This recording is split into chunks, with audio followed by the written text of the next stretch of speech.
धनुराशीच्या मंडळींनो, 18 September तारीख लक्षात ठेवा. कारण सप्टेंबरच्या पहिल्या अर्ध्यापेक्षा 18 सप्टेंबर नंतर तुमच्या प्रेमजीवनाची परिस्थिती खूप वेगळी दिसत आहे. विशेषतः ज्या व्यक्तीला तुम्ही मनापासून पसंत करताय तिच्याही मनात तुमच्यासाठी भावना असण्याची शक्यता आहे. म्हणजे प्रेम फक्त एका बाजूला नाही. पण मग प्रश्न एकच, प्रेम दोन्ही बाजूनं असेल तर अजून किती वेळ फक्त विचार करत बसणार? चला पाहूया सप्टेंबर 2026 धनुराशीच्या प्रेमजीवनासाठी नेमका काय संकेत घेऊन आलाय. धनुराशीच्या सिंगल लोकांसाठी सगळ्यात आधी एक खूप पॉझिटिव्ह संकेत. तुम्हाला जी व्यक्ती आवडते तिलाही तुम्ही आवडता. हो, तुमच्या मनात जी व्यक्ती आहे तिच्याही मनात तुमच्यासाठी काहीतरी भावना असण्याची शक्यता आहे. म्हणजे तुम्ही एकटेच स्वप्न पाहत नाही. मग अडचण कुठे आहे? कुटुंबाच्या संमतीमध्ये. तुम्ही हा विषय घरच्यांसमोर मांडलात तर सुरुवातीला डिले मिळू शकतो किंवा नकारही मिळू शकतो. पण हा नकार कायमचाच असेल असं नाही. कारण 18 सप्टेंबर नंतर परिस्थिती सुधारण्याची शक्यता आहे. घरच्यांची संमती मिळण्याची शक्यता वाढते आणि महिन्याच्या शेवटी या नात्यात चांगली प्रगती दिसू शकते. म्हणून सुरुवातीला नकार पाहून नातं सोडून देऊ नका. कधीकधी पहिलं नाही हे शेवटचं नाही नसतं. आणि तुमच्यासाठी सगळ्यात महत्त्वाची गोष्ट आधीपासून आहे समोरच्या व्यक्तीची साथ. म्हणून सप्टेंबरमध्ये फक्त विचार करत बसू नका, नात्यासाठी उभे राहा. जर तुम्ही लव्ह अफेअरमध्ये असाल किंवा लिव्ह इन रिलेशनशिपमध्ये असाल तर धनुराशीसाठी सप्टेंबरचा काळ एकूणच खूप पॉझिटिव्ह दिसत आहे. पार्टनरसोबतची जवळीक वाढू शकते. एकमेकांच्या कंपनीचा आनंद मिळेल. मैत्री मजबूत होईल आणि रिलेशनशिपमध्ये इमोशनल कम्फर्ट वाढू शकतो. इतकंच नाही, तुमचं लग्न झालेलं नसेल तरी तुमच्याकडे पाहणाऱ्या लोकांना वाटू शकतं हे दोघं मॅरिड कपल आहेत. इतकी बॉन्डिंग या काळात तयार होऊ शकते.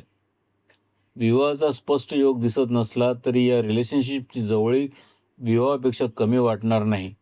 म्हणून हा काळ एकमेकांसोबतचे मोमेंट्स मनापासून एन्जॉय करण्याचा आहे. तुम्ही विवाहित असाल तर इथे मात्र सप्टेंबर 2 भागात विभागलेला दिसतोय. 1 ते 17 सप्टेंबर या काळात मॅरेज जीवनामध्ये थोडा डिस्टर्बन्स राहू शकतो. मतभेद, तणाव, असमाधान किंवा घरातील इमोशनल पीस कमी होऊ शकतो. छोटी गोष्ट मोठी वाटू शकते. पण 18 सप्टेंबर नंतर परिस्थितीमध्ये स्पष्ट सुधारणा होण्याची शक्यता आहे. जोडीदाराची समजूत वाढू शकते. वाद कमी होऊ शकतात आणि घरातील वातावरण पुन्हा शांत होऊ शकतं. म्हणून पहिल्या 17 दिवसातील तणावाला कायमचा निर्णय समजू नका. 18 सप्टेंबर नंतर ग्रहस्थिती अधिक सपोर्टिव्ह दिसत आहे. Extra attraction. आता एक सेन्सिटिव्ह विषय. जर तुम्ही मॅरिड असाल आणि आधीपासून एखादा एक्स्ट्रा अफेअर चालू असेल तर या कनेक्शनमध्येही सप्टेंबर महिन्यातसुद्धा जवळीक राहू शकते. विशेषतः 26 ते 30 सप्टेंबर हा काळ स्ट्रॉंग दिसत आहे. बोलणं, भेटणं आणि इमोशनल क्लोजनेस वाढू शकतो. पण इथे गुंतागुंत आहे. कारण 18 सप्टेंबर नंतर मॅरिड लाईफमध्येही सुधारणा होण्याची शक्यता आहे. म्हणजे एका बाजूला मॅरेज जीवन तुमचं सुधारते, मॅरेज नातं सुधारते आणि दुसऱ्या बाजूला दुसरं कनेक्शनही स्ट्रॉंग होतं आहे. मग प्रश्न फक्त अट्रॅक्शनचा राहत नाही. प्रश्न होतो, मी दोन्ही बाजू किती काळ सांभाळू शकतो? इमोशनल डबल लाईफ सोपी नसते. म्हणून या काळात स्वतःला एक प्रश्न विचारा, मी कोणाला काय वचन देत आहे? आता आपण येतो नो कॉन्टॅक्ट असलेल्या धनुराशींच्या लोकांकडे.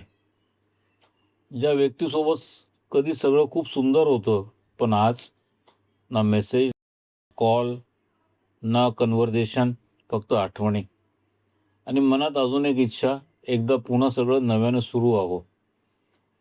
धनुराशीच्या मंडळींनो, इथे ग्रहस्थिती एक महत्त्वाचा संकेत देत आहे. रियुनियनची शक्यता आहे. पण इथे टायमिंग खूप महत्त्वाचं आहे. 1 ते 17 सप्टेंबरमध्ये ॲप्रोच करत असाल तर घाई करू नका. पेशन्स ठेवा. भावनेच्या भरात सगळं एकदम सांगू नका. कारण एक चुकीचा मेसेज, चुकीचा शब्द किंवा चुकीचा टोन परिस्थिती पुन्हा बिघडू शकतो. पण 18 सप्टेंबर नंतर चित्र अधिक फेवरेबल होतंय. विशेषतः 18 ते 30 सप्टेंबर हा काळ नो कॉन्टॅक्ट सिच्युएशनसाठी खूप सपोर्टिव्ह आहे. समोरची व्यक्ती तुमच्याशी पॉझिटिव्ह राहू शकते. तुमच्या अप्रोचला सपोर्ट मिळू शकतो आणि जुनं नातं पुन्हा सुरू करण्याची चांगली संधी मिळू शकते. म्हणून जर ती व्यक्ती तुम्हाला खरंच परत हवी असेल तर सप्टेंबरला फक्त आठवणींचा महिना बनवू नका, ॲक्शनचा महिना बनवा. धनुराशीच्या मंडळींनो, सप्टेंबर 2026 तुमच्या प्रेमजीवनासाठी खूप महत्त्वाचा महिना आहे. सिंगल असाल तर तुम्हाला आवडणारी व्यक्ती तुम्हालाही पसंत करते. फॅमिली कन्सेंटमध्ये सुरुवातीला डिले किंवा नकार येऊ शकतो, पण 18 सप्टेंबर नंतर सुधारणा होण्याची शक्यता आहे. लव्ह अफेअर किंवा लिव्ह इनमध्ये असाल तर बॉन्डिंग, रोमांस आणि क्लोजनेस वाढू शकतो. विवाहित असाल तर 1 ते 17 सप्टेंबर तणावाचा, पण 18 सप्टेंबर नंतर सुधारण्याचा काळ. एक्स्ट्रा अफेअरमध्ये असाल तर 26 ते 30 सप्टेंबर स्ट्रॉंग पिरियड आहे आणि नो कॉन्टॅक्टमध्ये असाल तर 18 ते 30 सप्टेंबर रियुनियनसाठी फेवरेबल काळ आहे. म्हणून धनुराशीच्या मंडळींनो, या महिन्यात ग्रह तुमच्यासाठी एक दार उघडत आहे. पण लक्षात ठेवा, दार उघडणं आणि त्या दारातून आत जाणं या दोन वेगवेगळ्या गोष्टी आहेत. ग्रह संधी देऊ शकतात, पण पाऊल तुम्हाला उचलावं लागेल. आणि कदाचित सप्टेंबरमध्ये तुमच्यासमोर एक प्रश्न असेल, आता पाऊल कोण उचलणार? ग्रहांचे संकेत, भावनांची चाहूल अमुक सोबत जाणून घ्या. धन्यवाद.